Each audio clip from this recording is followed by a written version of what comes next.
अपनी बात कहिए। सर मैं सुनील रावत दिल्ली से। सर मेरा क्वेश्चन ये है कि किसी भी नेता की डेथ के बाद उसकी हमेशा न्यूट्रल असेसमेंट क्यों नहीं की जाती है, उसको हमेशा हीरो क्यों बना दिया जाता है। जिस प्रकार प्रमोद महाजन को बीजेपी ब्लेम कर रही थी उनके 2004 इलेक्शन लॉस के लिए, उनके इंडिया शाइनिंग कैंपेन के लिए, आज उन्हीं को एक टीम लीडर, मोटिवेशनल लीडर और एक टीम ऑर्गेनाइजर माना जा रहा है। ऐसा क्यों?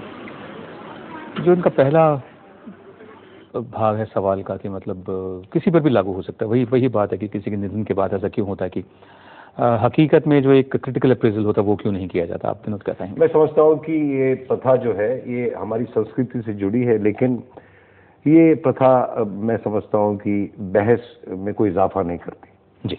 बहस को मैं समझता हूँ गरीब बना देती है प्रथा जी। और किसी भी डेमोक्रेसी में बहस को एनरिच करने के लिए आदमी को स्पष्ट बोलना चाहिए।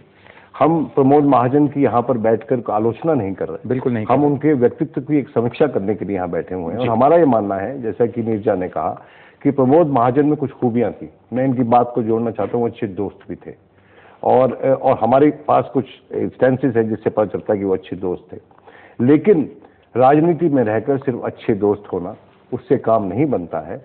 राजनीति में कुछ मापदंड स्थापित करने पड़ते हैं। राजनीति में आंख की शर्म जो है वो बड़ी बात है, हमारे देश में वो रहनी चाहिए।